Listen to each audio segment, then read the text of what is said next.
The main objective of today's class is to understand how organizations structure their activities to bring out innovation. So organizational structures for innovation, the extent to which the kind of structures organizations put in place are able to stimulate innovative ideas and treaties. And this is the outline that we'll be using. So essentially, we'll be looking at what organizational structures constitute and the four main typologies of organizational structures that can be used to stimulate innovation and creativity. And there's actually a reading assignment which no, it's actually an assignment, not a reading one. There is one for reading and one for submission. So when we get there, we will tackle them. Organizational structures. According to research, organizational structures can be explained as the way in which the varied activities such as task allocation, coordination, supervision of employees are all directed towards achieving organizational goals. So whenever an establishment is able to put a system or a framework in place to make sure that the various duties and responsibilities therein an organization are performed without any role conflict or confusion, then we are dealing with some sort of organizational structure. For that reason, it gets to define who reports to whom, how work is divided, so division of labor, how different roles are linked such that the output of one individual or department becomes the input of another department or individual. So depending on the strategy that is being championed, a number of organizational structures may be subscribed after. When the structure is diagrammatically presented, then it typifies what we call the organizational chart, or what has now become known as the organogram of the organization, because that provides a visual map of authority in the organization, the responsibilities which are expected to be carried out, the communication flow within the organization, and what have you. So when organizational structures are well defined, it gets to clarify the roles, the communication channels, reporting lines, and this ultimately reduces confusion whilst striving to improve efficiency. So a clearly thought through structure is able to let everyone know their locus in an organization. Now, linking it to innovation. So, what are organizational structures for innovation? Generally speaking, organizational structures for innovation tends to look at how the organizations can design their internal setup to encourage creativity, stimulate experimentation, and also push for development of new ideas that can help push the boundaries of the organization. There are four main typologies of organizational structures that can be tailored to stimulate innovation. In fact, we are now having new ones that may not necessarily be boxed under these ones, but for the purpose of our discussion, we will center around these ones so that later on we can look at the emerging ones and see how we can put them in their right context. So the four main types include the centralized structures for innovation, the decentralized structures for innovation, the hybrid structures for innovation, and the matrix structures for innovation. So we are going to take them in turns to interrogate the characteristics, the benefits, and if you like, drawbacks that are associated with each of them whenever they are employed to champion an innovation strategy. So the first to be considered is what we call the centralized innovation structures. The centralized innovation structures. Another name for the centralized innovation structures is the vertical functional innovation structures. So the centralized innovation structure can also be typified as the vertical functional innovation structures. They are called vertical functional because the arrangement of duties, responsibilities, reporting lines, and relationships within the organization tend to flow from the bottom to the top or from the top to the bottom. With respect to the centralized innovation structures, the idea is that the headquarters of the organization becomes the center stage for driving all innovation activities. So all innovation activities in the organization gets to be concentrated or centered at the headquarters, which implies that it does not encourage delegation. Rather, it prefers most of the core activities that border on innovation driving the enterprise to be centered at the headquarters. And that is what we mean by saying all innovation activities are concentrated in a unit or department. So they may end up setting a corporate lab at the headquarters to handle all innovative ventures or treaties of the establishment. So if there are other branches that want to also be part of this initiative, they are all secluded from it. It has to be channeled to the headquarters for it to be championed over there. Another feature of the centralized innovation structures is that the innovation strategies and resources are usually controlled at the center, which is the headquarters. And these fall within the purview of individuals that occupy the top management or the corporate level of the organogram, indicating that innovation efforts are managed and executed primarily from a dedicated innovation unit by these individuals that are found at the headquarters. It is also governed or managed.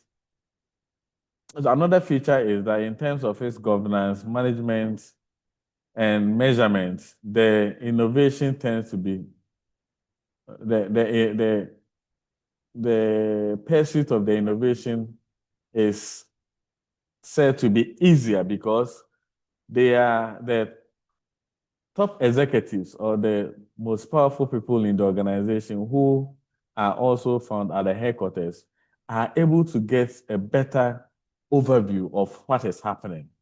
Unlike in other typologies where it will have to be reported to them from the subsidiaries or branches where some of these innovation pursuits may be transpiring. So it has some benefits and drawbacks. And a major benefit as far as centralized innovation structures has to do with its focus.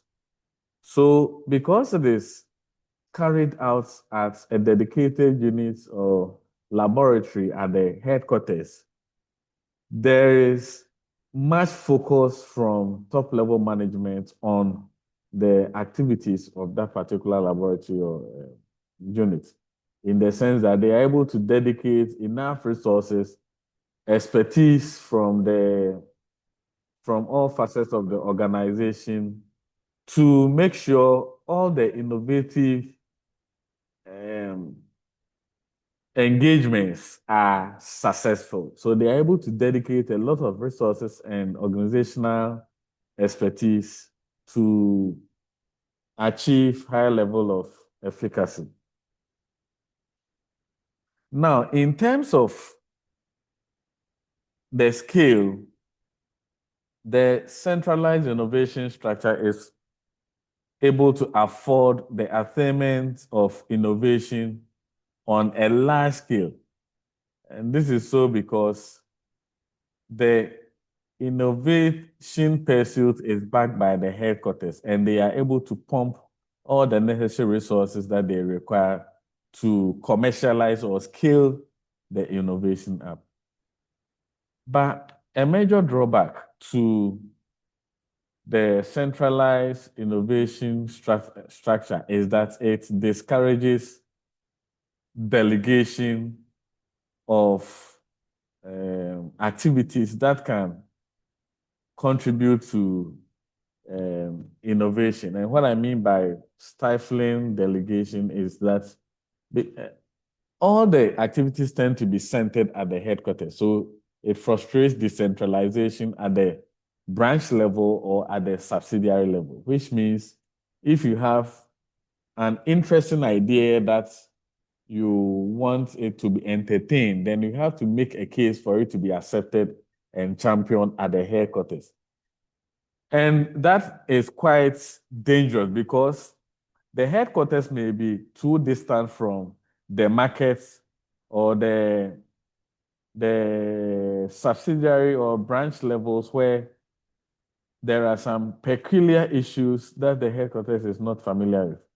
And so if it happens that those that are championing the innovation is sitting and having a different perception, whilst those that are closer to the realities or the ground are also not getting the opportunity to replicate it over there, then it may result in the removal of the innovative pursuit from the realities or the customers that are actually going to be the end users. Another challenge is that the business units or subsidiaries or branches that are not involved in the innovation exercise may end up not receiving it with wholeheartedness. And that is what we mean when we say you are likely to experience the syndrome of not invented here. And this is so because if you are operating in an establishment where there is higher level of unnecessary competition and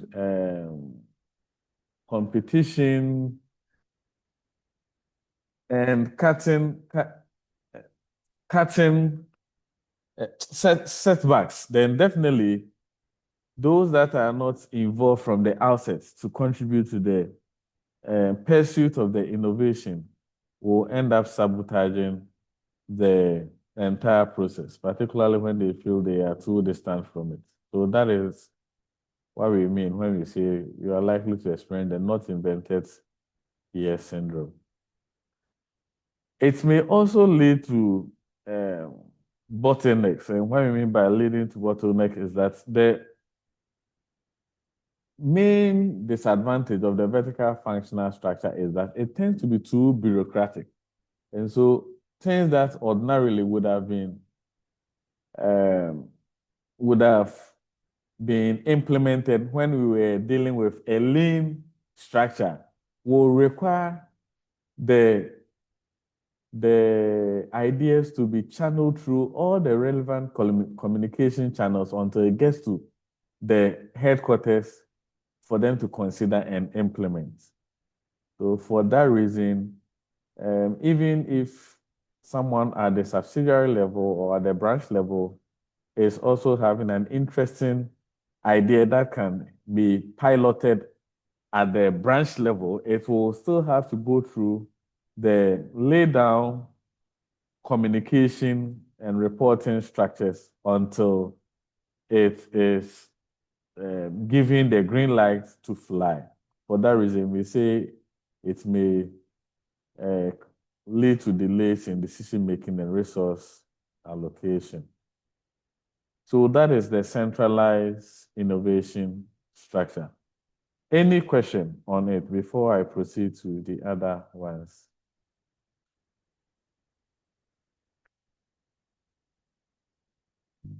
Any question? Okay, so what did I say is the alternate name for the centralized innovation structure?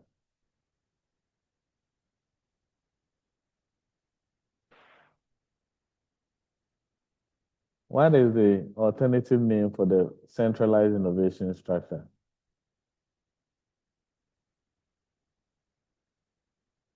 Hello, are you all there? Yes, Doc. Oh, so, or is the question that you don't have an answer to because the whole place is too quiet?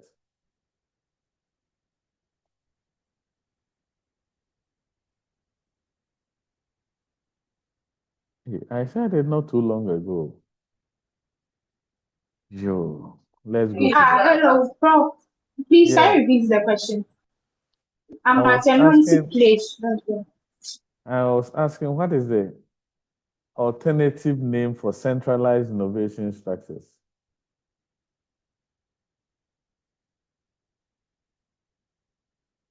All right.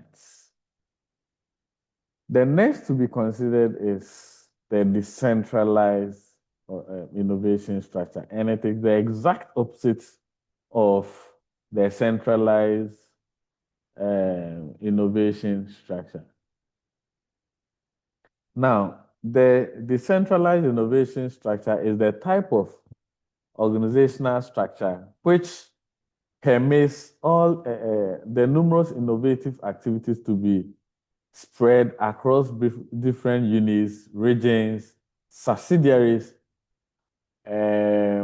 branches in order to contextualize or localize the champion of innovation to address the peculiar customer needs that these branches or subsidiaries may be having. So the implication is that the decentralized innovation structure entertains or embraces delegation of full control over innovation efforts to individual business units, divisions, departments, or subsidiaries. And that is what I meant when I say it is the exact opposite of the centralized one. Another name for the decentralized innovation structure can be construed as the divisional structure, the divisional innovation structure, because the champion of innovation activities is permitted to be executed at the various divisions or units where they are required. And what happens is that each business unit is given the authority or empowerment to manage their own innovation strategy. And they are also supported with the resources that they will require to flourish and carry out their innovation strategy. And that means that it provides higher level of autonomy and decision-making authority for each of the units or subsidiary that will be championing the innovation activity. You can also put it in a different balance by saying that the decentralized innovation strategy encourages diversity of ideas, because whereas the headquarters may be striving to have a cognitive map of all that is transpiring at the branch level or at the subsidiary level, the different subsidiaries will also be localizing their innovation activities to meet the peculiar needs of their targeted customers. For that reason, it encourages delegation. And that can even be construed as a benefit or an advantage of the decentralized innovation structure. And given the fact that the tech world is faced with cutting-throat competition, when you have diverse avenues to innovate, they can ultimately cushion the tech enterprise to have an edge over rivals who may be relying on a centralized structure to champion and stimulate innovation in the organization. Now, other benefits include its responsiveness. And what we mean by this is that the various business units or experimentation laboratories that have been erected at the subsidiary level or at the branch level can respond quickly to local market needs and customer concerns, simply because they are closer to these customers, unlike the centralized one where decisions on the trajectory of innovation are taken and centered at the headquarters. The other benefit is that it empowers or provides autonomy to employees and managers that will be operating within the laboratories of the organization, since they are afforded the opportunity to test out their interesting ideas even at the branch level. Then the third benefit borders on relevance, wherein the type of service which is provided to customers at the branch level or at the subsidiary level becomes more relevant to the targeted customers. So the utility of the services are highly appreciated by customers, since the innovation activities driving the solution to their needs are actually incubated within their environments. A major drawback for the decentralized innovation structure include the fact that it may result in duplication of innovation activities, which will mean that resources that could have been consolidated at one unit of the organization to scale up a particular innovation will now be spread across varied departments or units. And this may not utter well for organizations that do not have a strong financial muscle. There may also be a misalignment of the innovation activities that are being championed at the headquarters as compared to those that will be carried out at the various business units across the branches or subsidiaries. And this is important because at the end of the day, the entire company must have the same foresight or vision in terms of the innovation they are driving home. So if it comes across that while the headquarters is championing one direction, the varied business units or departments, branches are also championing other strategies that may either counter or frustrate the one from the headquarters, then that will be an exercise in futility. And this may result in inconsistencies in exactly what the organization wants to achieve and the tools or approaches, system they may want to utilize to champion it. So that is the decentralized innovation factor. Doc, I have a question. Okay, go on. So like how would organizations like balance like decentralized innovation, let's say with the need of the duplication we were talking about, the effort and all that, so that at least it goes to a strategy, like corporate strategy. Okay. So this is a question to the entire class. What do you think organizations can do to reduce duplication or repetition of the same efforts across different business units? What can be done to curtail it?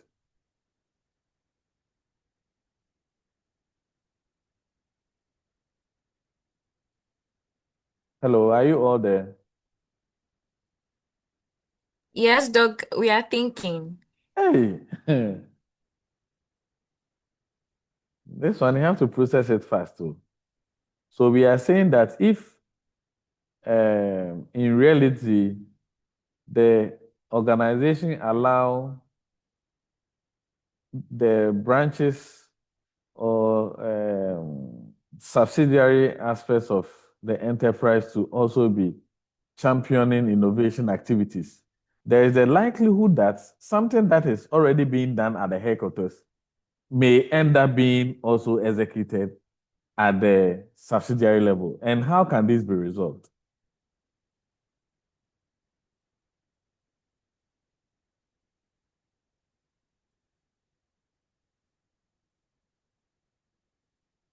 You are still thinking through. Sir, Yeah, hello. yeah, by auditing, there must be a monthly or weekly auditing between the two companies. Okay. So Augustine is saying that the organization can do a recurring auditing of all the innovation activities that is transpiring in all facets of the company. Okay, auditing will be an avenue to correct anything that they do not know from the outset. Any other?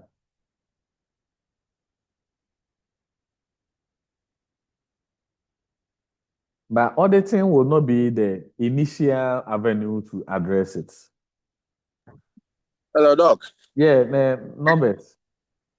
Yeah, so since it's a subsidiary, the decentralized structure should map out various channels of communication so that there is either a daily report being sent to the head office or a weekly report.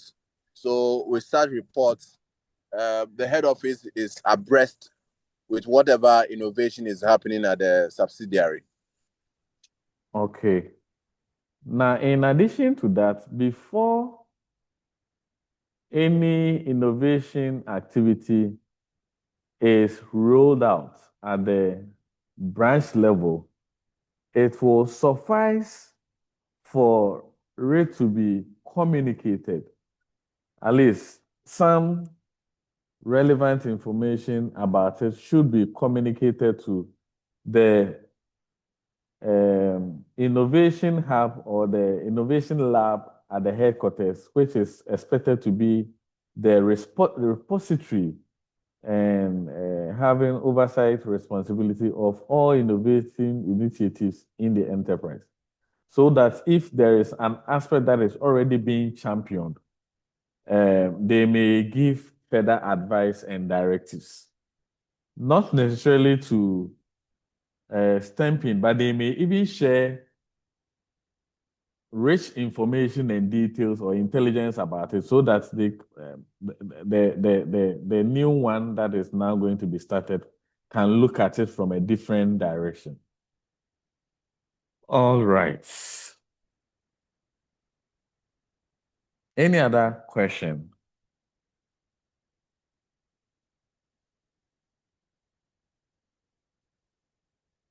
So, who is not here? At least I have 5 people now. Who is not here? Gershon. Gershon is the one that is not here. Gershon. Okay. All right. Then the third typology is the hybrid innovation structure, the hybrid innovation structure. So the hybrid innovation structure emerged. It was actually embraced by tech hubs with the intention of measuring on the strengths of the centralized and the decentralized models whilst minoring on their deficiencies. For that reason, it tends to combine, it tends to merge some elements of the centralized innovation structure as well as that of the decentralized model. And so the headquarters will be responsible for having a better purview of all the innovating initiatives that are expected to be championed by the tech company. However, in strategic HR, there's something we call multinational enterprises are expected to think global but act locally. If you draw from this inspiration, because the needs of customers may vary as you move from one geographical area to another, or as you even move from one region to the other, one branch to the other, it becomes necessary for some level of autonomy to be granted as and when it becomes necessary. And that is where the hybrid structure comes in to afford that merger of the two models. So obviously, a major benefit is that it is much more flexible. It is not operating as if the structure must be cast in stone. It tends to be more pragmatic to addressing the pressing needs or problem of the technological environment. So if it becomes necessary that of varied branches, only one will be allowed to carry out an innovative initiative in addition to what is transferring at the headquarters, then it will entertain it. But a major drawback to the hybrid structure is that there is a higher likelihood that it may end up resulting in conflicts. So the likelihood that conflicts may crop up when you are implementing the hybrid structure is high because it will get to a point where headquarters may want, because they are still championing a huge chunk of the innovation activities, they may want much of the resources and a pool of the organizational talent to be centered at the headquarters. On the contrary, the other business units or subsidiaries that may equally be experimenting with some innovative ideas may equally be demanding a lot of attention in terms of resources and in terms of expertise to assist them flourish in their pursuits. And that sort of pull here, pull there can create a lot of conflicts between and across the functional units that are championing the innovation activities. And for it to also flourish, it requires the setup of strong governance structures and clear boundaries so that there isn't much interference from headquarters in what will be transpiring at the subsidiary level. The moment the headquarters has outright autonomy over what may be transpiring at the subsidiary level, then it reduces the efficacy of the hybrid structure. But generically speaking, the hybrid structure is supposed to ensure that subsidiaries or branch levels that are equally having innovation have set up be granted the full autonomy they require to flourish. So that is the hybrid structure.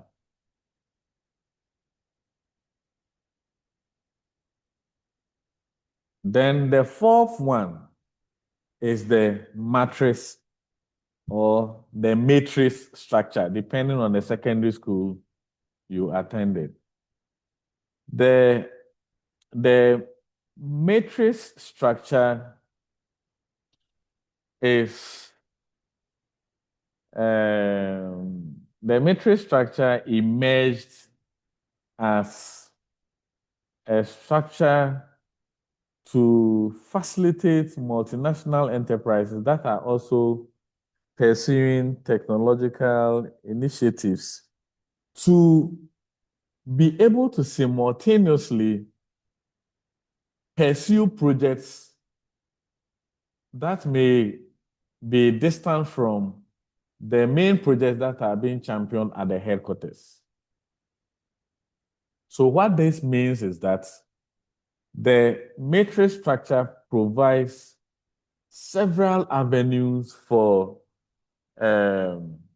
individuals to be engaged in multiple activities within the organization. And it is typically employed by multinational enterprises.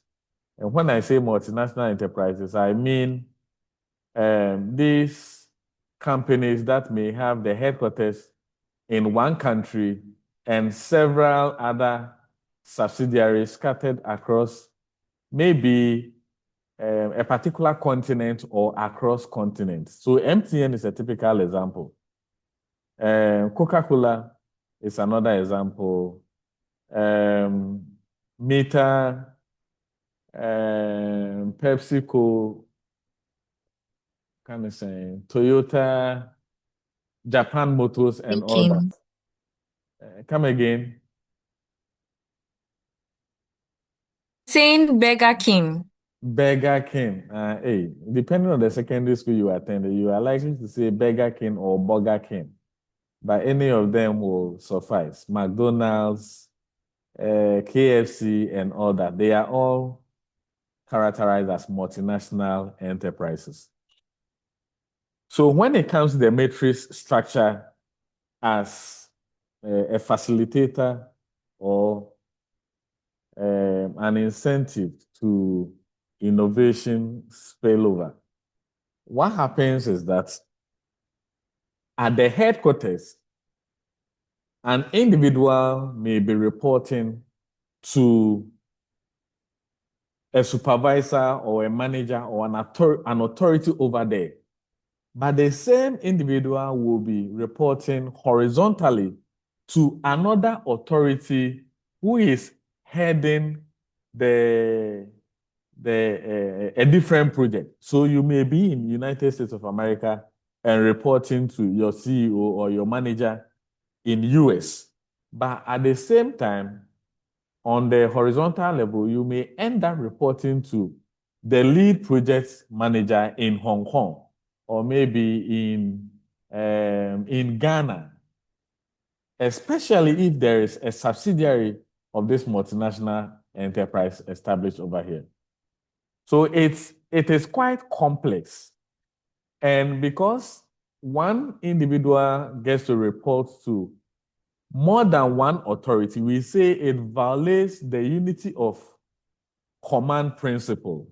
Because under the vertical functional structure or under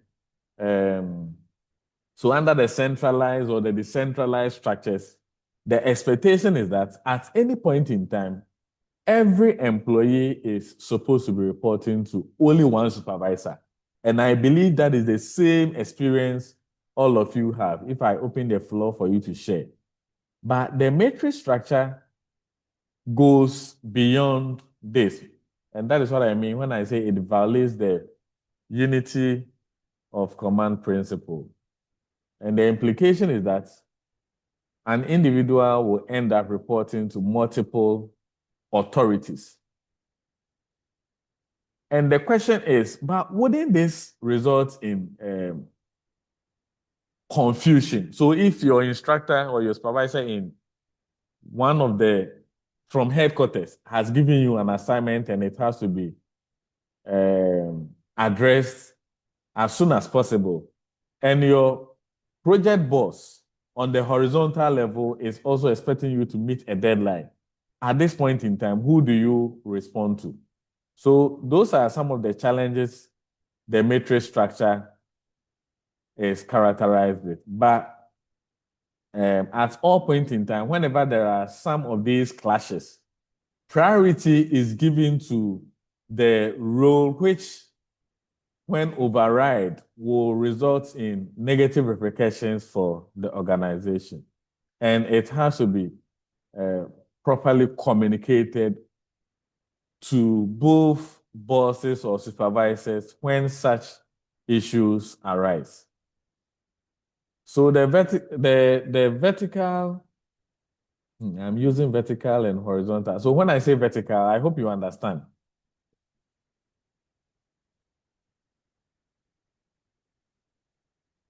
Hello, are you there? Yes, Doc. When I say vertical, do you understand?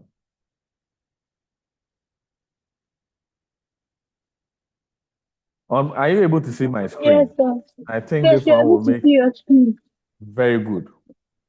So on my screen is a typical example of a matrix structure. Under the chief technology officer, this is the chief technology officer. He has three main persons reporting directly to him, including I, S, and Z3, right? So I reports vertically to the chief technology officer, but I also reports horizontally to the project's one boss on my left here. Are you able to see that? And that is what we mean Yes, by it yes. violates the unity of command principle, because under normal circumstances, I is supposed to report to only one person. But if I does not participate in the ongoing project supervised by the boss at project one, it will also not utter well for the company. So what happens, for instance, in the automobile industry is that whereas the main body of a car may be manufactured in Japan, the tires and the chairs and the doors may be coming from China. Then maybe the stereo, interior stereo, and the blasters, the glass frames and all that may also be coming from Hong Kong. And other parts may be coming from other projects. Now, to get the best ties, right? To get the best ties, these multinational enterprises or the automobile giants operate such that the there will be various ongoing projects across the subsidiaries to be championing and specializing in the manufacture of some of these components or implements. So as and when they coordinate the activities vertically and horizontally, at the end of the day, they are able to get the best raw materials, an affordable labor, quality supervision and delivery of the end products. So that is the matrix structure. The matrix structure is characterized or perceived to be more beneficial because it helps the entire organizational architecture to innovate, thereby easily allowing experts from different departments and also across different subsidiaries to be working together for the benefits of the organization.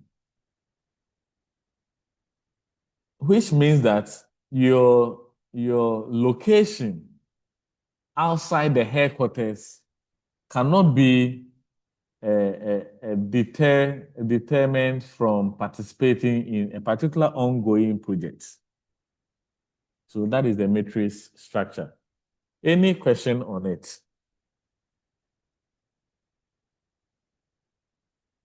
No, please, Doc. Okay.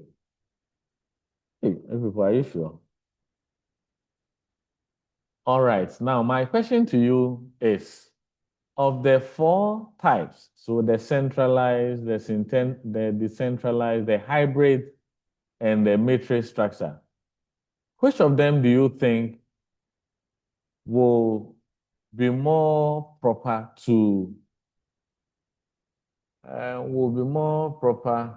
stimulate innovation, creation, and generation, and why? Which of them? The 4 that we've gone through so far.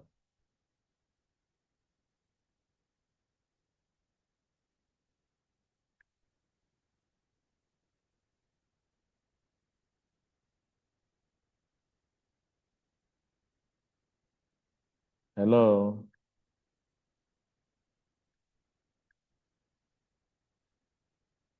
Or you are still processing it?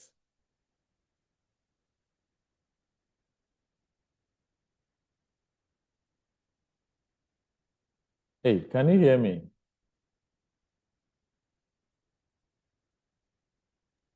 Yes, Yeah, Doc. yes, Doc, we can hear you.